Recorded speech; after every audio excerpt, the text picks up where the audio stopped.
He has, literal feces or excrement around him. He's dirty. It doesn't sound like, even though he's in control and he's got everything sorted, how much fun is he having? How great is life that he's turned himself into a pickle? Okay, he's control, but he's a pickle and he's in dirt. Hi guys, welcome back to my channel. Today I wanted to do another blind react video because I found the last one really helpful and also really interesting too. And rather than me focus on one show, I thought I'd pick a couple of clips from different popular TV shows so that we can have an understanding of how mental health is perceived in common media. So why don't we have a look at them and I can discuss what it is that people found funny and if they should be funny and how I relate to them as a mental health professional. Oh, sure. I was a good little boy. Were you? Whee!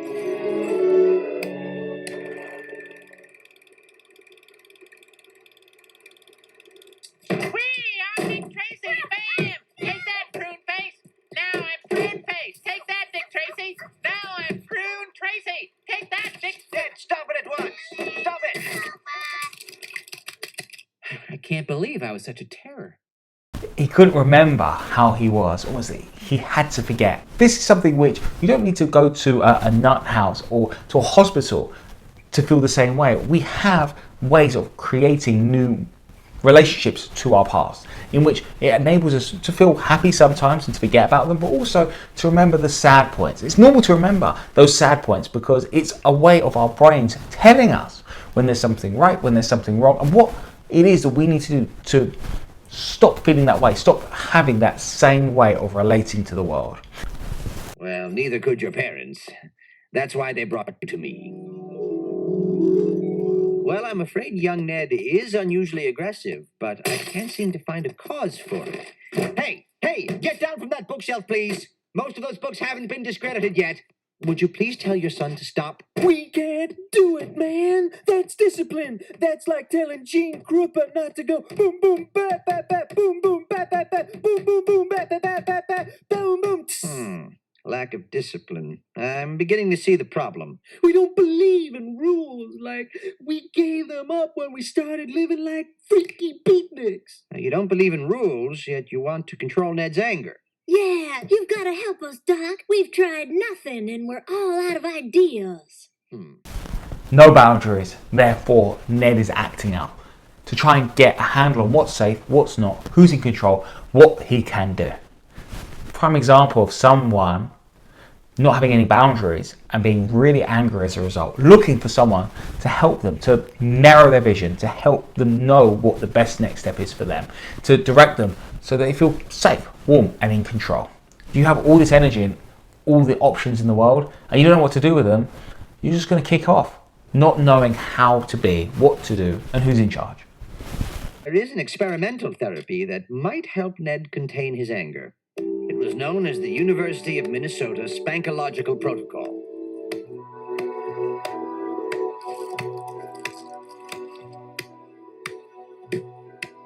And that's just about 8 months now.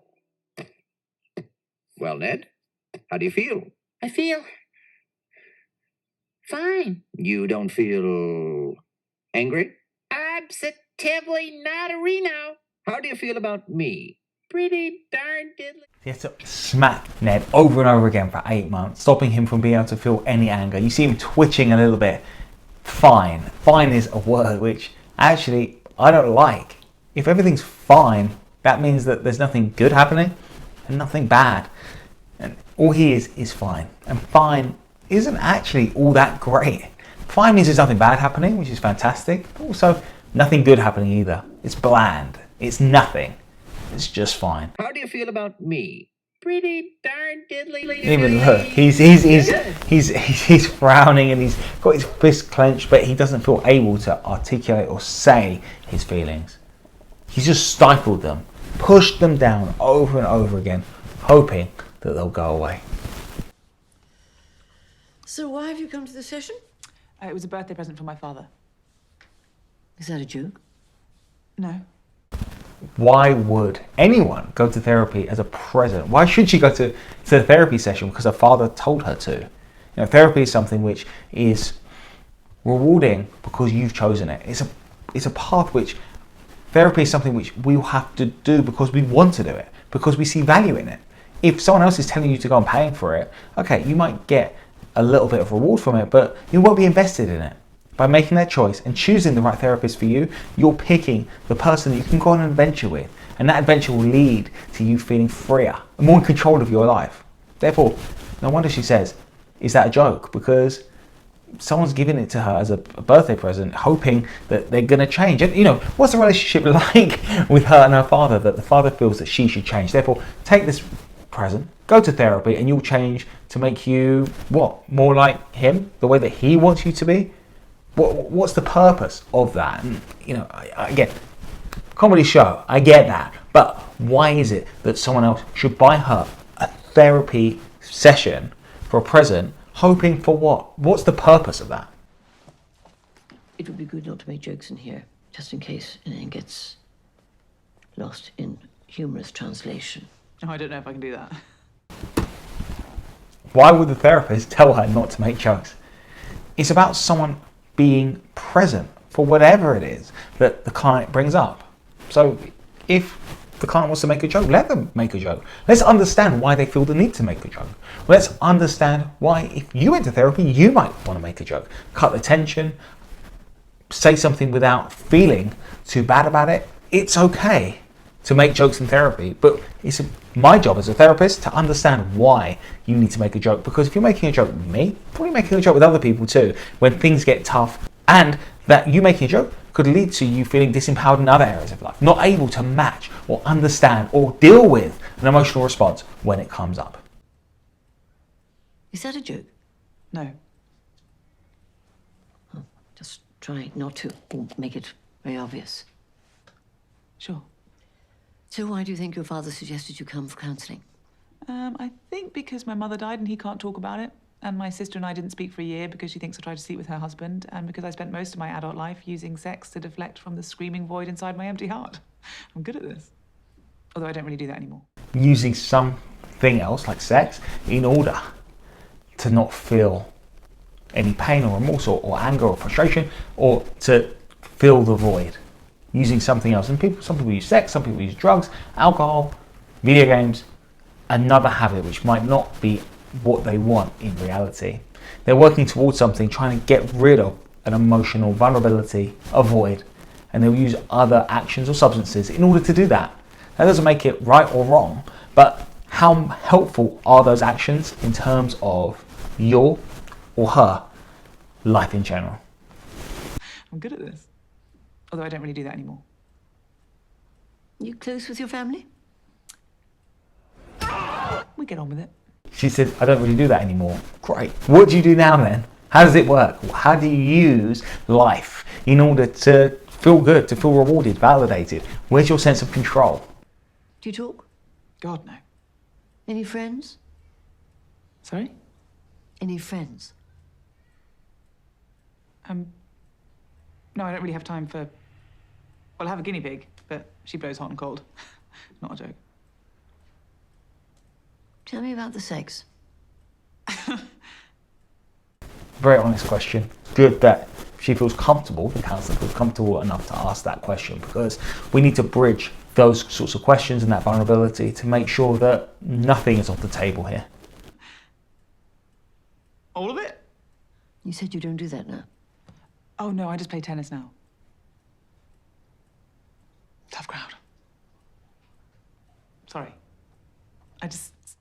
Again, another joke. I like how she's able to talk to the camera and let us know as the audience what's going on. We're the fly on the wall, aren't we? Which is why this show is so great, because we get a different understanding of what's going on for her. We have some of those memories coming up too, about stuff that she might not feel able to talk to her counsellor about quite yet. That's okay, because it's a learning process. We need to have time in order to feel comfortable enough to talk about those things which we find too difficult to think, feel, and talk about. Sex didn't bring anything good, so I'm trying not to... But And what have you found in your abstinence? Well, I'm very horny, and your little scarf isn't helping. So the impulse is still there. Interesting again. The therapist writes stuff down. I don't write anything down in my sessions. That's something which Hollywood or TV tells us that therapists or counsellors do. We're always writing something down. Because if I'm writing something down after you say something, you're going to be thinking, why is that so important? What are you writing down? I don't want to put anyone off. I want to be approachable. I want to be there for you and let you know that I'm listening. I'm not judging you. Yeah, the impulse is very much still there. It's just never the right person. So there is a particular person you're not having sex with? No.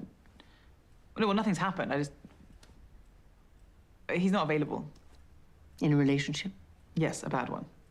No, really? How so? It's a sort of relationship where one partner tells the other how to dress. Are you in love with him? Why do you find that funny? Well, I don't know. No. Just not romantic. No. Just a girl with no friends and an empty heart. By your own description. Really tough, isn't it? To hear your words said back to you. Shocks her. Counsellor, that's what they're doing. Knows how to do their job. To actually hear what you've said back. And actually to understand the gravity of what you said and the realism of what you just said can be really powerful. Yeah. Do you see them a lot? Oh, they're always there. They're always there. Why do you find that funny? Listen, I don't need to be analysed. I have a nice life. I just wanted to exchange the voucher for the money. It's a bit late for that now. I've only been here 5 minutes.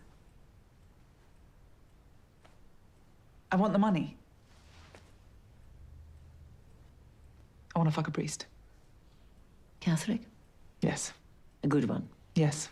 Looks good in the... Yes. I understand. Look, a way to relate.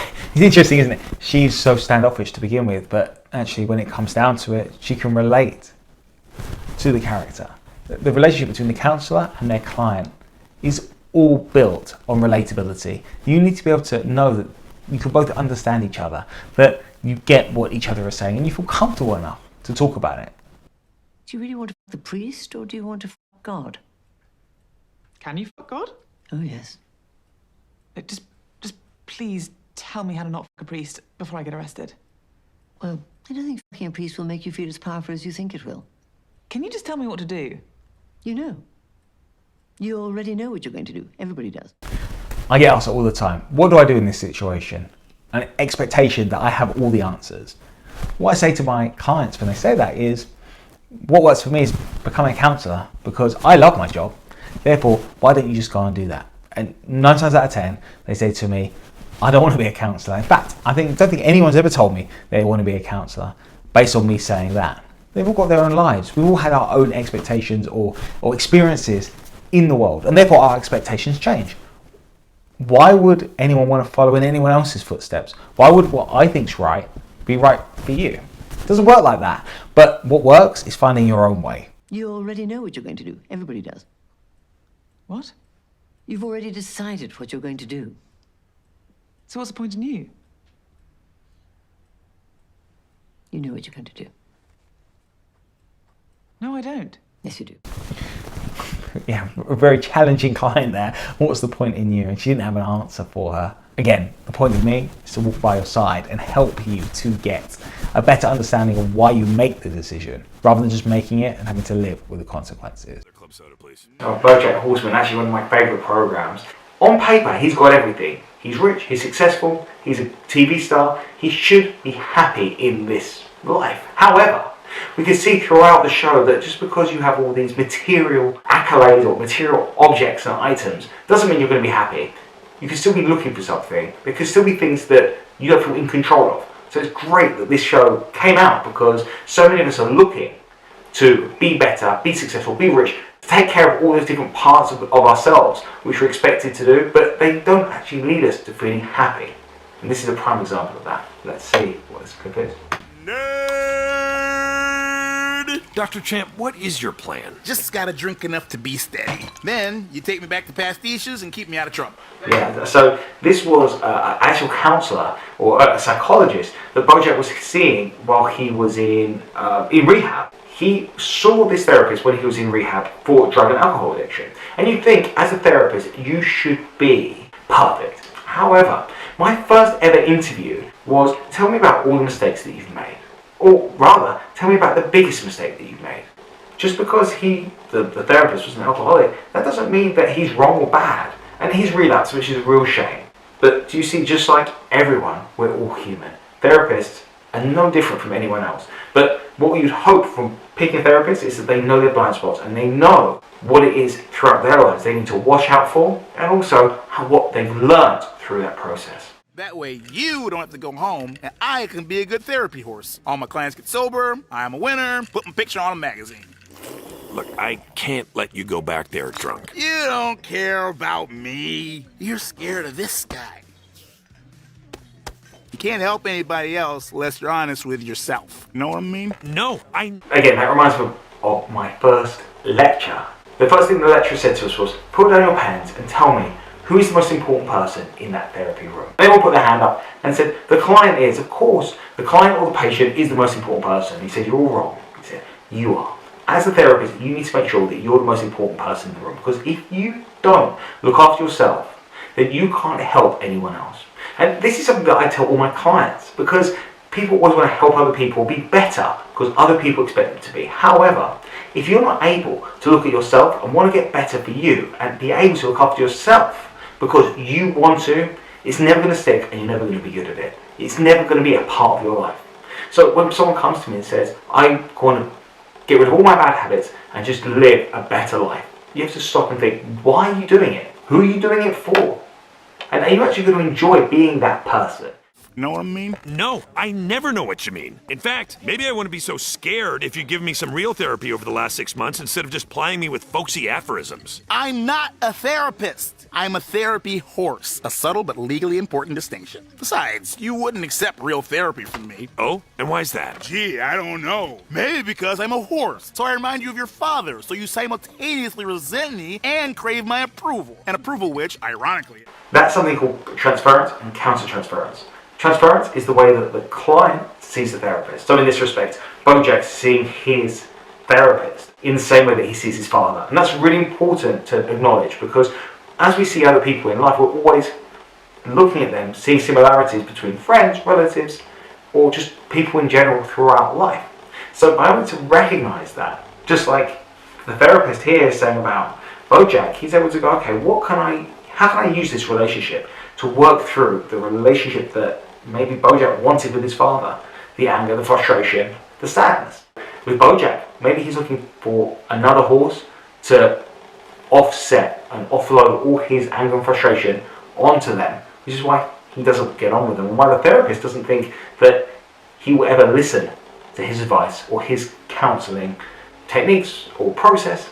An approval which, ironically, if granted... Yeah, I would dismiss immediately and then use as an excuse to resent you even more. What's your point? My point is, you're stunted from having healthy relationships with horses, idiot! Oh, really? Well, if that were No, true... this is exactly what I've been talking about. That's why he's stunted, or Bojack's stunted with having healthy relationships with other horses, because they all remind him of his father. Idiot! Oh, really? Well, if that were true, I would have almost no other horses in my life. Right. It's almost as if all your friends and loved ones are humans, or dogs, or cats. Right, but then how do you explain the one horse I do care about, my half-sister Hollyhock, who is also a reminder of my father? If your theory were true, wouldn't I keep her at arm's length, desperate for her to love me, but unwilling to be vulnerable enough to allow her to hurt me? You blockhead! She's not your father! Hollyhock reminds you of the horse you hate the most. Yourself. Okay, you got me. My parents gave me an internalized self-hatred of horses, so my horse body is a prison that I can never escape. This manifests in rotten behavior because I subconsciously believe I deserve to be punished, but being famous, I'm never punished, so I act out even more. And since this pattern... You keep on acting out more and more and more. Great therapists. After World War II, did loads of research into why people were committing more and more crimes. And again, what they found is that based on them losing parents during the war, these kids were looking for boundaries over and over and over again, hoping that someone was going to help them to know who they were and be able to give them that safety and contentment that they need. Which is why when you don't have any boundaries at all, people don't go to work. People don't go to the gym or look after themselves in the same way. In this situation, Bojack is looking for the world to give him a boundary, to give him a path which he can go down and be him in, and be rewarded for being him in too. But as he says, just because he's famous, he never finds it, because people just keep on giving him whatever he needs in order to be him and be successful at being a movie star or being a TV horse. Drink. Check, please. So the only way I can progress is to return to my life as a sober man and finally hold myself accountable for my actions, past and future. Oh my God, is this what therapy is? That's exactly what therapy is. Having those realizations, understanding your motives, your actions, and your behaviors that have led you to this point, and working out, why am I doing this? Is this helping me? And if it's not helping you, changing that. The only theory that's transitioned from counseling into the science of psychology is the internal working model. All your past experiences have led you to this point to make connections to the world. Red light stop, green light go. And with Bojack, drinking leads to a sense of calm and control, which is why he does it. So he needs to become sober in order to get rid of alcohol so he can become accountable, learn from his mistakes, understand what's going on, because if he just go into any bar, have a drink, and all those feelings get numbed, he's never going to learn, grow, and develop. That's the end of that clip, and you see just how therapy helped Bojack to understand that he needs to become accountable of his actions so he can learn and progress in life. We're on to our last clip now. Let's see what it is. Yes. Rick, why did you lie to your daughter? So I wouldn't have to come here. Why didn't you want to come here? Because I don't respect therapy. Because I'm a scientist. Because I invent, transform, create, and destroy for a living. Psychology is a science. He's just trying his best, anything, to get out of feeling responsible for not coming, or not wanting to go to therapy, or being maybe even scared to go to therapy, because he's going to be held accountable for his actions. And when I don't like something about the world, I change it. And I don't think going to a rented office in a strip mall to listen... And when I don't like something about the world, I change it. Well, this is exactly what someone does when they come to therapy. They don't like something about the way the world's treating them, the way they interact in the world, the way they feel about the world, the way other people treat them in the world. So they do something about it. They come to therapy and they change it. Mall to listen to some agent of averageness explain which words mean which feelings has ever helped anyone do anything. I think it's helped a lot of people get comfortable and stop panicking, which is a state of mind we value in the animals we eat, but not something I want for myself. I'm not a cow. I'm a pickle when I feel like it. So, you asked. Rick, the only connection between your unquestionable intelligence and the sickness destroying your family is that everyone in your family, you included, use intelligence to justify sickness. You seem to alternate between viewing your own mind as an unstoppable force and as an inescapable curse. And I think it's because the only truly unapproachable concept for you is that it's your mind within your control. You chose to come here. Control. People looking to find the one thing they can control, such as with Bojack having a drink, with Rick being the most intelligent person in the room and doing whatever he wants, lying so that he can feel in control and get what he wants. But that means that there's going to be devastation around him. He's going to be hurting people, and people won't be able to want him and trust him. Because if someone's lying to you, how can you trust what they're going to say? How can you trust they're going to do what they say? They're not just going to change it or say that you're wrong, or that Rick is the most intelligent person in the world, therefore he can do what he wants. Intelligence doesn't mean you can do anything. You still have to take care of other people around you too. In the same way that I'm sure that you or anyone else that's lying would expect others to take care of them and to tell the truth.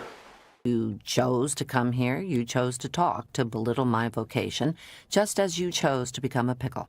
You are the master of your universe, and yet you are dripping with rat blood and feces, your enormous mind literally vegetating by your and yet, he's in control, he's done what he's wanted to do, but yet he has literal feces or excrement around him. It doesn't sound like, even though he's in control and he's got everything sorted, how much fun is he having? How great is life that he's turned himself into a pickle? Okay, he's control, but he's a pickle and he's in dirt. Is that what you'd want from your life? Okay, the pickle thing, take that away, but that dirt is a metaphorical way of looking at the world. Say, I'm in control, I've got everything sorted, but I'm not doing what I want to do. I don't feel happy with what I'm doing. I'm not in control of really what's important to me. I have no doubt that you would be bored senseless by therapy, the same way I'm bored when I brush my teeth and wipe my ass.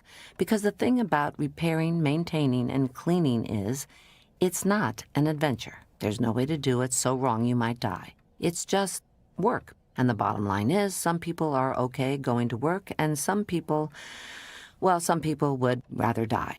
Each of us gets to choose.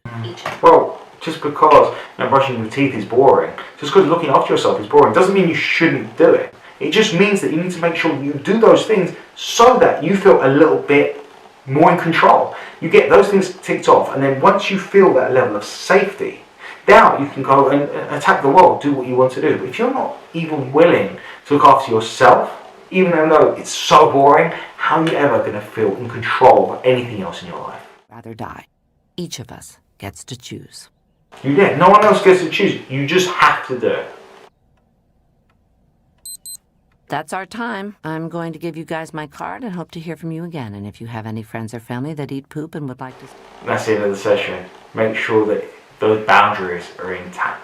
That's a story for another time, boundaries. Really, what all these clips have been about is understanding mental health and also how responsible you are in it. I hope you've enjoyed it. If you want me to do more of these types of videos, let me know. I look forward to seeing you next time. Oh, also, remember to like and subscribe to see plenty more videos to come. See you soon. Take care. Bye-bye.